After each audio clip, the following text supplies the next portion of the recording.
Muito boa noite, graça, misericórdia e paz da parte do Senhor Jesus. Estaremos dentro de alguns instantes ministrando a palavra de Deus e nós queremos saudar a todos que porventura estejam entrando nesse momento de meditação. Eu gostaria de saudá-los em nome do Senhor Jesus. Hoje nós faremos virtual, até porque a nossa igreja está passando por uma pintura, estamos pintando toda a igreja e fica o templo, a nave ficou impossibilitada de receber os irmãos na noite desta terça-feira. Mas nós estaremos dando continuidade ao nosso estudo na primeira epístola de João. E desde já eu quero lhe encorajar a ter consigo a palavra de Deus e abri-la em 1 João capítulo 3. Nós estaremos lendo os versículos de 16 a 24. Estaremos assim concluindo o capítulo 3. Sejam todos bem-vindos, eu estou vendo que as pessoas estão chegando. Graças a Deus por isso. Vamos repartir a palavra de Deus, vamos crescer juntos. Uma boa noite, Rosa, uma boa noite, Vânia, pessoas muito queridas, nossas, que estão já acompanhando o nosso estudo, não é? Muito bem, boa noite a Carla, né? Querida Carla, mas outras pessoas já estão chegando. Nós estaremos orando primeiro e logo depois estaremos meditando na palavra de Deus. E eu quero lhe encorajar, caso você queira, você poderá também compartilhar, chamar outras pessoas para participarem desse momento tão precioso, não é? Uma boa noite, irmã Irani, a irmã Regilene, o Reinaldo e a Tatiana. Graças a Deus, o grupo está chegando e assim nós poderemos meditar na palavra de Deus. Vamos orar ao nosso Senhor, vamos pedir a Deus direção, vamos pedir a Ele que cuide de nós, vamos pedir a Ele que nos assista com o seu Espírito neste dia. Curve a sua cabeça e vamos orar ao nosso Deus. Muito obrigado, nosso Deus, pelo que tens feito em nosso favor. Muito obrigado pela maneira como tu tens nos tratado. Muito obrigado pela possibilidade que temos tido de conhecer a tua palavra, de meditar, de extrair da tua palavra lições para a nossa vida, Pai. Senhor, nós te pedimos pelos enfermos, tu sabes muito bem aqueles que vivem momentos de enfermidade, nós te pedimos pelos que vivem privações das mais diversas, nós te pedimos, Pai amado, pelos que vivem um contexto de luto, que tu possas com teu Espírito consolar cada coração.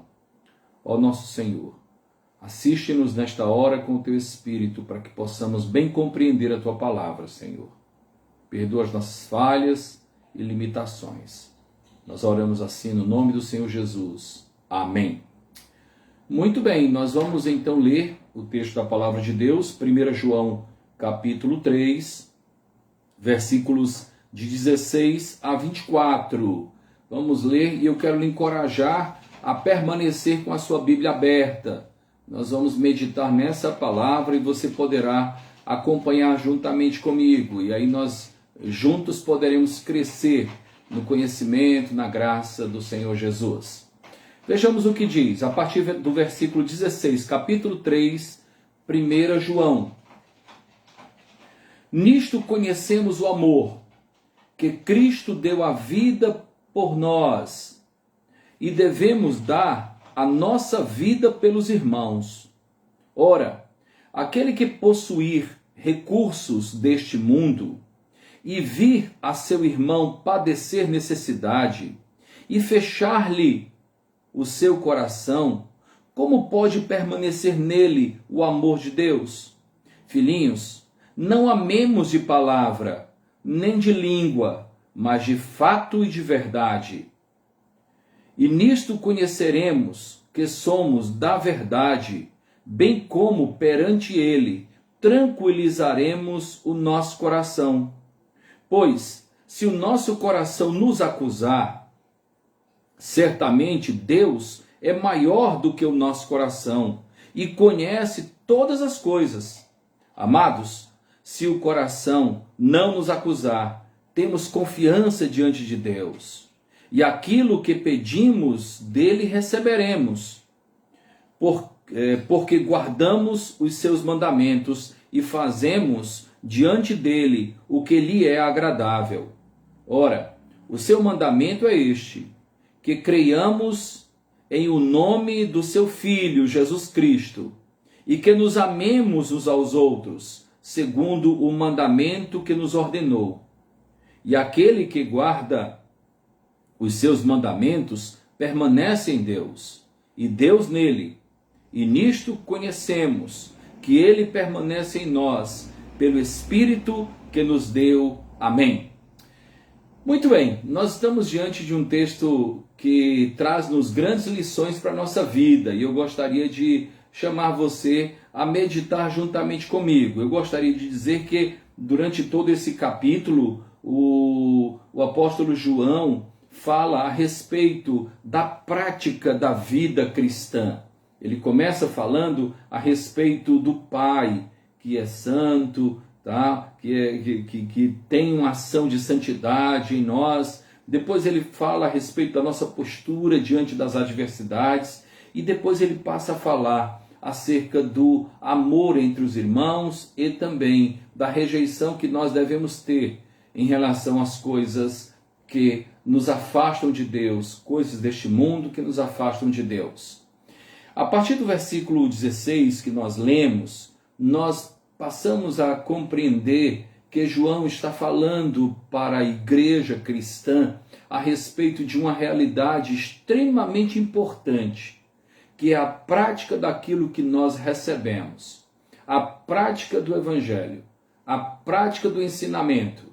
Em outras palavras, João está dizendo a semelhança de Tiago: a fé sem ações é morta.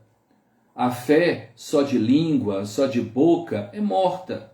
A fé só de palavra não faz qualquer sentido, não opera em nós. O desafio, portanto, é colocar em prática aquilo que nós temos recebido do nosso Senhor. Vamos observar os versículos.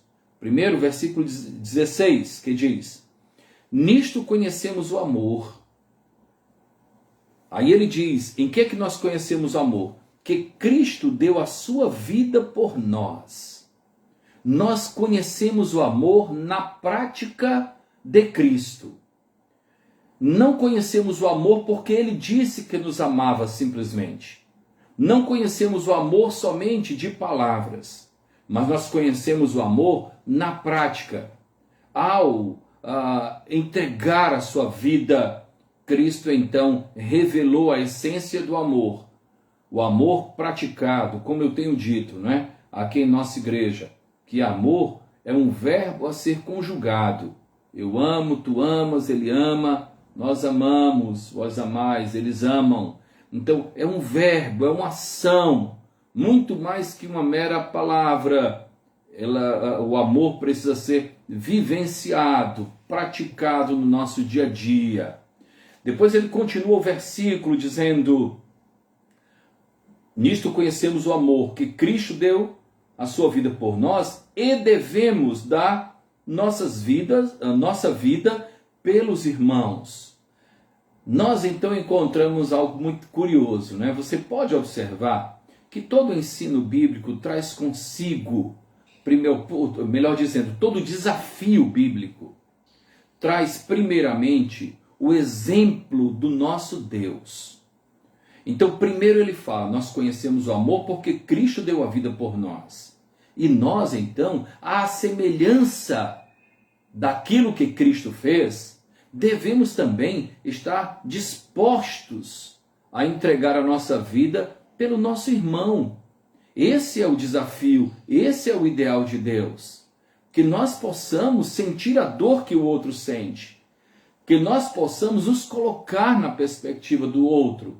Que nós possamos não assistir de longe aquilo que o nosso próximo vive, o seu padecimento, as suas privações, os seus problemas. Mas nós também devemos partilhar com ele aquilo que ele está sentindo. O apóstolo Paulo, dentro dessa mesma perspectiva, encorajava a igreja dizendo que nós devemos nos alegrar com os que se alegram e chorar com os que choram. Nisso o apóstolo Paulo estava dizendo que um corpo, que é a igreja, não pode ser dividido, tá? Não pode ser desligado no que diz respeito aos sentimentos. A alegria de um deve representar também a alegria do outro. O pranto, a dor de um deve também representar o pranto e a dor do outro. E isso é ser igreja, corpo de Cristo. O exemplo que nos é dado é do próprio Senhor Jesus. Nós conhecemos, portanto, o amor dentro de uma realidade prática e não teórica, e não simplesmente de palavras. Deus não ficou de longe, ele veio até nós. Há um versículo que muito me chama a atenção, lá em Êxodo, não é? Quando Moisés está orando, o texto sagrado diz que o nosso Deus fala a Moisés dizendo: eu vi a aflição do meu povo que está cativo, então vai lá e liberta o meu povo. Nosso Deus então vê a nossa aflição e veio até nós nos libertar na pessoa de Cristo. Assim também nós temos que estender a mão.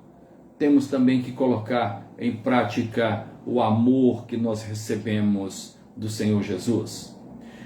Versículo 17 diz: ora, aquele que possuir recursos deste mundo e vir a seu irmão padecer necessidade e fechar-lhe o seu coração, como pode permanecer nele o amor de Deus? Agora nós encontramos João sendo extremamente prático. Como é que você pode encontrar um irmão na fé? Nisso é importante que nós saibamos que o texto é para a igreja, ele está falando acerca dos domésticos da fé. Como é que você pode ver um irmão em Cristo? Alguém da sua própria igreja, alguém que confessa a mesma fé que você confessa, passando privações, padecendo necessidades, e fechar o coração, possuindo recurso. Aí ele diz: como pode o amor de Deus estar nessa pessoa? Como pode? É impossível. É impossível nós termos o amor de Deus e não transbordarmos de compaixão, e não transbordarmos de misericórdia. Então, na verdade, nós temos o amor de Deus, e este amor de Deus acaba transbordando nas nossas próprias ações. É disso que o João está falando. Ele está tocando no nosso coração para que nós possamos, de fato, ter compaixão, ou termos compaixão daqueles que vivem dificuldades. Vamos continuar então. Ele diz, versículo 18 agora, vá acompanhando, porque o tema é o mesmo. Ele diz: filhinhos, não amemos de palavra, nem de língua, mas de fato e de verdade. Ou seja, o amor sem prática não é um amor verdadeiro. É um amor falso. É um amor que não surte qualquer efeito. Eu amo você, mas eu não estou nem preocupado, não quero nem saber o que você vive, as suas privações, as suas dificuldades. Esse amor, ele não é verdadeiro, ele não é um amor de fato. João diz, né, filhinhos, não amemos de palavra. A palavra, ela não supre necessidades. A palavra em si, ela não agrada necessariamente a Deus. O que agrada a Deus é o amor verdadeiro, é o amor de fato. É o amor que é transformado em ações. É o amor que é vivenciado. É o amor que é cheio de compaixão, é revelado por meio da compaixão. É esse amor que agrada a Deus, é esse amor que é verdadeiro, é esse amor que é um amor de fato e não de teoria. Muito bem, o texto continua, não é? Versículo 19, acompanha comigo. E nisto conhecemos que somos da verdade. Da verdade. bem como perante Ele tranquilizaremos o nosso coração perante Deus. Nisto nós conhecemos que somos da verdade, ou seja, que o nosso amor não é falso, que o nosso amor não é mentiroso, é um amor verdadeiro, nós somos apegados à verdade. E como não nos lembrarmos daquilo que o Senhor Jesus Cristo disse, não é? Eu sou o caminho e a verdade e a vida, ninguém vem ao Pai senão por mim. Nós somos da verdade, nós somos da ação, nós somos do fato, nós somos não só de palavras, nós somos de fato transformados pelo poder de Deus, manifestado na pessoa de Cristo. Aí ele continua: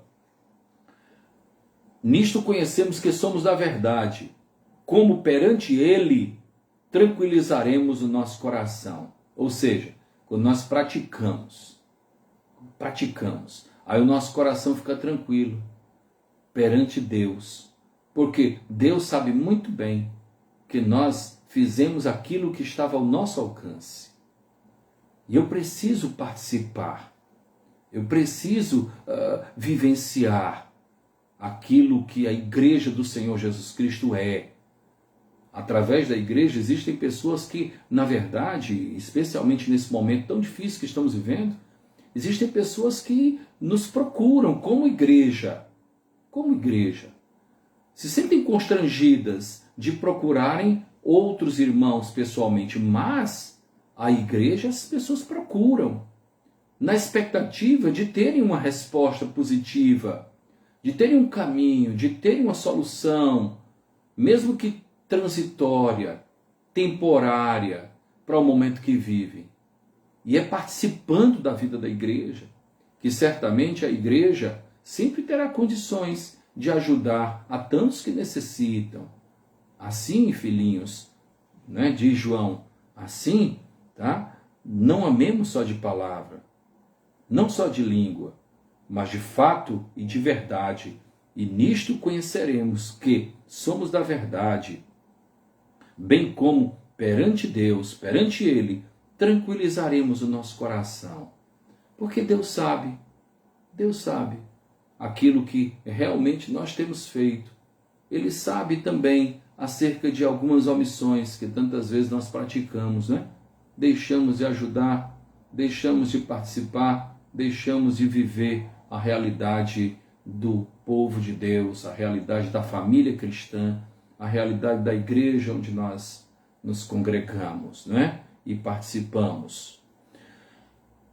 Versículo 20 diz: pois, se o nosso coração nos acusar, é interessante essa colocação de João, né?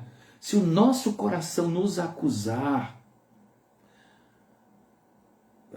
se o nosso coração nos acusar, certamente Deus é maior do que o nosso coração e conhece todas as coisas. Se nós mesmos, ao fazermos uma introspecção, tantas vezes nós mesmos nos acusamos, não ajudamos o suficiente, não participamos o suficiente, não fizemos aquilo que era possível que fosse feito. Então, se nós mesmos, nosso íntimo nos acusa, Deus, que é onisciente, sabe muito mais a respeito de nós que nós mesmos, né? Ele conhece todas as coisas. Então, se você, ao fazer uma introspecção, perceber que, de fato, você não tem feito aquilo que Deus espera que você faça, certamente Deus tem um conhecimento muito maior. A grande verdade é que Deus tantas vezes nos dá muito mais do que o que nós necessitamos, no objetivo de que nós pratiquemos a solidariedade, a fraternidade, o amor ao próximo, que nós aprendamos a imitar o próprio Deus ao ajudar aquele que tanto necessita. Assim é que nós vivenciamos e colocamos na prática o amor de Deus. Aí ele continua, né? Versículo 20, 21. Amados, se o coração não nos acusar, temos confiança diante de Deus. Isso é tão interessante porque, na verdade, Nosso corpo é templo do Espírito Santo de Deus. Nós temos o Espírito de Deus que discerne dentro de nós as nossas ações, as nossas reações, também a nossa omissão. Então nós temos dentro de nós o Espírito de Deus que sempre está mostrando para nós se de fato aquilo que temos feito é de acordo com a boa vontade de Deus para a nossa vida. Então, quando nosso coração se aquieta diante de Deus, então nós não temos por que nos constranger diante do Senhor. É disso que ele fala, versículo 21. Amados, se o coração não nos acusar, temos confiança diante de Deus. No íntimo nós sabemos que estamos bem diante do Senhor. No íntimo nós sabemos que temos feito aquilo que nos é possível fazer. Sabemos que não podemos solucionar os problemas do mundo, mas podemos participar ajudando, podemos participar sendo solidário, podemos participar sendo hospitaleiros, podemos participar vivenciando o amor que nós recebemos, colocando em prática aquilo que nós recebemos. Versículo 22. E aquilo que pedimos, dele recebemos, porque guardamos os seus mandamentos e fazemos diante dele o que lhe é agradável. Faz com que nós nos lembremos do Salmo de número 37, versículo 4, não é? Agrada-te do Senhor, deleita-te no Senhor. Agrada-te do Senhor e ele satisfará os desejos do teu coração. Então, o nosso objetivo de vida é fazer aquilo que é agradável a Deus. E deixa que Deus faz aquilo que corresponde aos desejos do nosso coração. Que nós possamos viver dessa forma. Que nós possamos viver com o desejo, com o objetivo de fazer aquilo que é agradável a Deus. E que Ele, de fato, que é especialista em felicidade, não é? Deus é especialista em felicidade. Deus é especialista em fazer aquilo que nos é agradável. Ele que tem uma vontade boa, agradável e perfeita para a nossa vida, deixa com Ele que nós entreguemos a nossa felicidade a Deus, que nós entreguemos os nossos desejos a Deus, que nós entreguemos os nossos anseios a Deus. Ele de fato sabe muito bem o que é melhor para nós. Agora versículo 23. Ora, o seu mandamento é este, que creiamos em o nome de seu Filho Jesus Cristo e que nos amemos uns aos outros segundo o mandamento que nos ordenou. Eu gostaria de destacar nesse versículo a ordem em que está cada colocação. Primeiro a fé. Primeiro que nós creiemos em Jesus Cristo como Salvador. Então a fé precede a ação. A fé vem antes da ação. Que de fato nós tenhamos fé. Então, até porque sem fé é impossível agradar a Deus. Sem fé nós não agradaremos ao Senhor.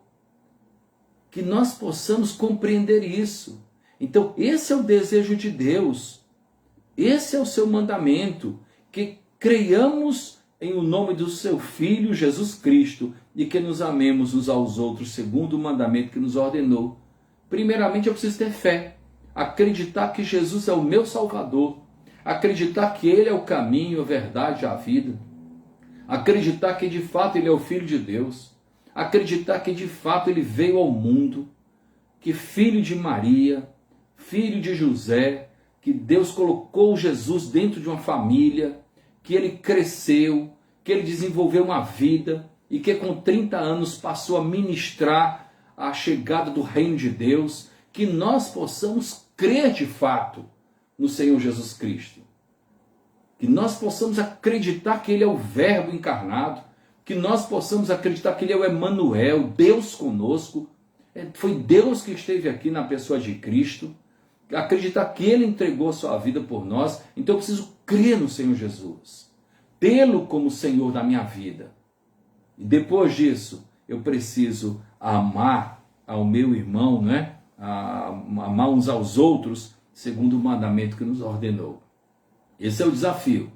Eu creio no Senhor Jesus e, como consequência, eu faço aquilo que Ele me ordenou.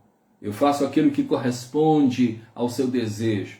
E isso é uma coisa muito importante, né? Porque quando nós amamos alguém, nós procuramos fazer aquilo que é agradável a essa pessoa, a quem nós amamos. Quando a gente ama, a gente procura fazer aquilo que é agradável àquele a quem nós amamos. Se nós amamos ao Senhor Jesus, se nós amamos a Deus, então que nós possamos demonstrar isso através das nossas ações, fazendo aquilo que é agradável a Ele. Que nós possamos rever a nossa escala de valores, que nós possamos rever as nossas prioridades, que nós possamos rever se realmente aquilo que nós declaramos verbalmente corresponde às nossas ações, que nós possamos priorizar. Às vezes, o que a gente, eu fazendo uma análise, sabe, bem simples, acerca de tanto que o Senhor tem feito por nós, e tão pouco que Ele tem pedido a nós, né? E ainda assim, tantas vezes nós falhamos, né? Tantas vezes falhamos, tantas vezes somos omissos, tantas vezes colocamos outras coisas no lugar de Deus, e Ele pede tão pouco a nós, Ele tem nos dado tanto, Ele pede tão pouco. Às vezes temos dificuldades de estar na igreja no domingo, temos dificuldade de reservar o estudo da terça, temos dificuldades para o mínimo, nós temos dificuldade, tá? De reservar um pouco daquilo que generosamente Ele nos deu, para que o seu trabalho seja realizado. Tantas vezes nós nos encontramos enquanto pessoas tão mesquinhas, nos esquecemos, muitas vezes damos a Deus o resto daquilo que Ele nos deu, daquilo que Ele nos presenteou, nos esquecemos de alguma forma que Ele nos deu o seu único Filho. Jesus é chamado de unigênito do Pai, Filho único do Pai. Nos esquecemos tantas vezes do valor que Deus nos deu ao entregar o seu Filho para morrer em nosso lugar. E nós encontramos tantos obstáculos para oferecer tão pouco ao Senhor. Tantas coisas têm mais valor, né? Como nós somos, às vezes, nos apanhamos como pessoas mesquinhas, como nos apanhamos tantas vezes como pessoas sem critérios adequados no que diz respeito à nossa relação com Deus. Que Ele tenha misericórdia de nós, que Ele possa trabalhar o nosso ser, que nós possamos vislumbrar o reino de Deus como sendo um privilégio que Ele nos deu de construir. O que eu tenho feito? O que eu tenho feito por minha igreja? O que eu tenho feito pelo meu próximo? O que eu tenho feito pelo reino de Deus nesta terra? Que tempo eu tenho dado? O que eu tenho de fato colocado diante do Senhor, não é? É disso que Ele fala. O meu mandamento é este, que creiamos em o nome do Senhor Jesus Cristo e nos amemos uns aos outros, segundo o mandamento que Ele nos ordenou. E finalmente, o versículo 24. Aquele que guarda os meus mandamentos permanece em Deus. Guarda os seus mandamentos, permanece em Deus. E Deus nele. E nisto conhecemos que Ele permanece em nós, pelo Espírito que nos deu, o Espírito que discerne em nós, o Espírito que tantas vezes nos incomoda quando nós estamos fazendo algo de uma maneira equivocada, quando nós não estamos no lugar que Deus esperava que nós estivéssemos. Esse Espírito que habita em nós, Ele de fato é o penhor, Ele é a garantia de que nós estamos com Deus. Se você vive distante de Deus e não sente nenhum sentimento incomodando seu coração, possivelmente você não tem o Espírito de Deus em você. Mas quando nós estamos distante de Deus e sentimos incômodo, quando estamos fazendo ou tendo um desempenho cristão bem aquém daquilo que Deus espera, o Espírito discerne em nós. Isso nos assegura de que nós somos de Deus. Não estamos tendo uma vida, tantas vezes, de acordo com a expectativa de Deus, mas nós somos de Deus, porque o Espírito nos incomoda, porque o Espírito mexe conosco, nos impulsiona, nos encoraja a termos uma vida de maior dependência, de maior consagração, de maior proximidade do Senhor. Que Ele nos abençoe, que Ele nos oriente, que a cada dia Ele mostre para nós, por meio da sua palavra, o que Ele espera de nós. Aquilo que Ele colocou diante de você. Com que expectativa Deus fez isso? Será que você tem o que tem, chegou onde chegou como produto do acaso? Será que foi simplesmente o seu próprio esforço? Ou você reconhece que foi a mão de Deus que esteve com você, lhe guiando, lhe orientando, tirando você de ciladas, abençoando a sua vida, cuidando de você? É hora, portanto, de nós olharmos e falarmos tudo que temos, tudo que somos, foi Deus quem nos deu. Que Ele possa trabalhar o nosso ser e fazer de nós homens e mulheres mais dependentes, mais consagrados, com vidas no altar. E assim o seu nome será glorificado. E assim os seus filhos, nossos filhos, estarão vendo em nós alguém que vive na presença de Deus. E certamente o nosso testemunho, os nossos valores hão de refletir a graça e a misericórdia do nosso Deus.